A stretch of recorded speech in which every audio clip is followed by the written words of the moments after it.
Vamos a pasar al otro texto que teníamos para hoy, es la conferencia 16, Psicoanálisis y Psiquiatría, primer texto freudiano que trabajamos en seminarios.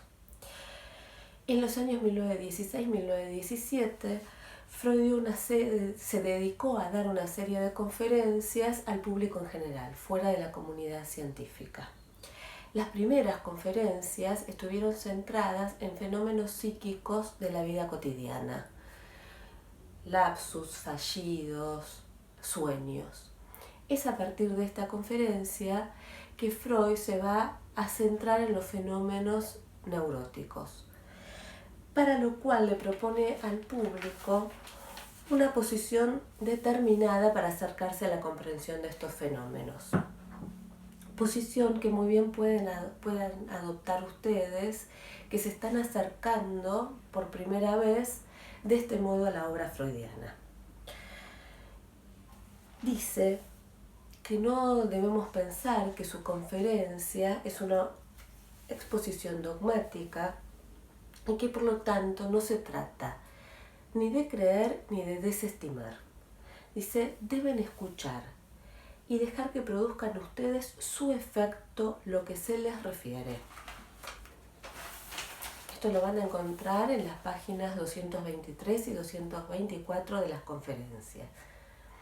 Freud dice que el convencimiento no se alcanza con facilidad, sino que es cuando uno ha trabajado durante muchos años con el material y ha vivido él mismo estas experiencias. O sea que nos habla de su propia posición de analista y de su propia posición de analizante, de hacer la experiencia en carne propia. Concluye que la actitud deseada para acercarse al discernimiento de estos fenómenos es la de un benévolo escepticismo. Insiste que lo que tiene para decir está basado en la experiencia y que no es mera especulación intelectual. Freud se guía por la experiencia clínica, por el hecho clínico. Tomando la posición de investigador, observa, procesa los datos, construye teorías y las pone a prueba, y siempre está dispuesto a dejar caer esas teorías si no le sirven para operar en la clínica. Esta es la posición de Freud, la posición de honestidad intelectual freudiana. Lo dice de este modo. En la página 225 dice: estoy decidido a esto. No me abstendré de rehacer y corregir todas mis doctrinas según lo exija mi experiencia más avanzada. Ya vamos a ver ejemplos de esto a lo largo de la cursada. Bien. En esta conferencia, Freud va a ubicar la concepción psicoanalítica de los fenómenos neuróticos a partir de dos ejemplos clínicos: una acción sintomática y una idea delirante. Estos ustedes los pueden leer para seguir lo que Freud va contando, el contenido de la acción sintomática, el contenido de la idea delirante en el texto. Nosotros vamos a extraer las particularidades que Freud ubica en relación a la conceptualización psicoanalítica de los síntomas. Freud lo primero que nos dice es que los síntomas, tanto la acción sintomática, que puede ser algo que pase desapercibido para quien la realiza, como un síntoma tan grave como un delirio de celos, tanto uno como el otro, como toda la gama de síntomas, dice, no son contingentes. No son contingentes, sino que tienen un determinismo psíquico. Dice, poseen un motivo, un sentido y un propósito. Todos los síntomas pertenecen a una trabazón anímica pesquisable, a algo de la vida anímica de la persona. Que el síntoma además es un indicio, un índice, un indicador de un proceso psíquico mucho más importante. Ese proceso psíquico mucho más importante tiene estatuto inconsciente para el que lo padece. Además, los síntomas se van a manifestar en la relación del paciente con el médico, o sea, en la relación con el analista. La diferencia que Freud hace entre la acción sintomática y un síntoma como el delirio de celos no tiene que ver con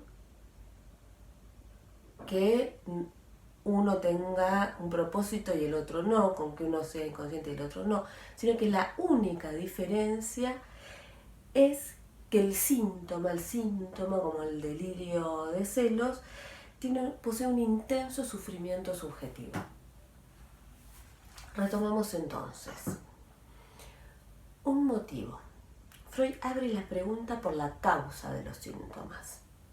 En el ejemplo de la idea delirante, el delirio de celos es inaccesible por la vía lógica y no tiene ningún fundamento en la realidad. Por lo tanto, Freud se pregunta de dónde proviene y por qué los celos. Y se detiene en un pequeño detalle. Van a ver que la clínica psicoanalítica es la clínica del detalle. El detalle es que esa idea delirante es previa e independiente de la carta recibida. O sea que es previa e independiente de la carta que hace que se desencadene el síntoma. Freud, en este caso, en el caso de la idea delirante, se encuentra con la renuencia de la paciente a hablar, no tiene ocurrencias, no sabe qué comunicar, ya dijo todo lo que se le ocurría. O sea, Freud se encuentra con la resistencia de la paciente para continuar el análisis. Resistencia es un término que vamos a trabajar durante toda la cursada de seminarios. Pero Freud nos dice que con lo poco que la paciente dijo, él pudo alcanzar una interpretación determinada, una interpretación sobre la génesis del delirio. O sea, un sentido inconsciente que a pesar de ser inconsciente produjo efectos. Freud dice, en la página 231, la idea delirante ha dejado de ser algo disparatado e incomprensible. Posee pleno sentido, pertenece a la trama de una vivencia rica en afectos de la enferma. O sea, pertenece a una vivencia rica en afectos de la enferma. Proviene de un conflicto inconsciente y el síntoma mismo tiene el propósito de la defensa vía el mecanismo de desplazamiento. O sea, la fantasía de infidelidad del marido la alivia de su propio conflicto inconsciente, pero al mismo tiempo adquiere una fuerza compulsiva porque pertenece a la trama de la vivencia rica en afectos. O sea, pertenece a la trama de una vivencia propia. Entonces ahí ya tenemos un motivo, un sentido, un propósito. Luego, en la conferencia, Freud va a dar lugar a la comparación psicoanálisis-psiquiatría que da título a esta conferencia. Nos va a decir que la psiquiatría y el psicoanálisis tienen métodos diversos. Que la psiquiatría no se pregunta por la causación particular del síntoma, sino que remite a una causa general y que la causa general es la herencia. Sin embargo, no son contradictorios, son distintos, pero no contradictorios. La importancia del factor hereditario para la psiquiatría no invalida la importancia de la vivencia para el psicoanálisis. Y entonces llega a esta conclusión. El psicoanálisis es a la psiquiatría como la histología a la anatomía. El psicoanálisis abre el conocimiento de los procesos inconscientes. La psiquiatría no.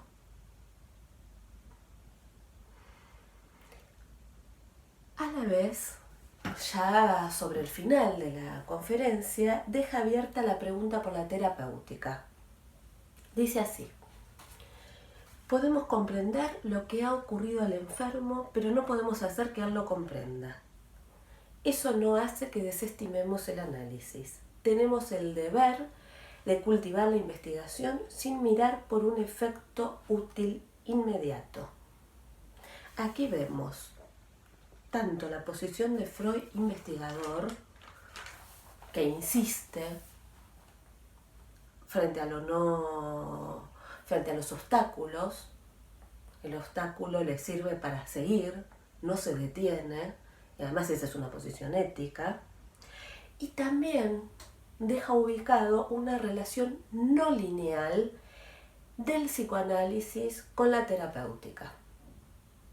Eso lo vamos a ir ubicando a lo largo de la cursada y vamos a ubicar la posición de Freud en relación a algo que él llama y cuestiona el furor curandis.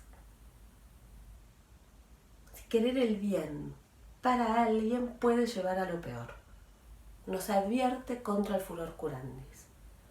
Por otro lado, esa relación no lineal entre psicoanálisis y terapéutica ubica una diferencia entre lo que vamos a ver y vamos a ir ubicando a lo largo de la cursada entre efectos analíticos y efectos terapéuticos. Bien, hasta acá lo que teníamos para hoy. Las próximas clases ya van a empezar con los primeros historiales freudianos y en ellos van a poder ir ubicando estas tres cuestiones que vimos hoy en la conferencia, ¿sí?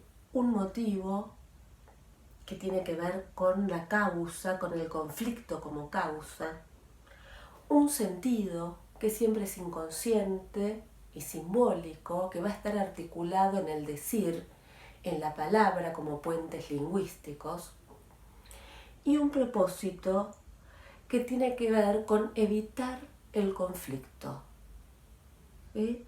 Poniendo en marcha la defensa. Bueno, nos vemos en la próxima clase.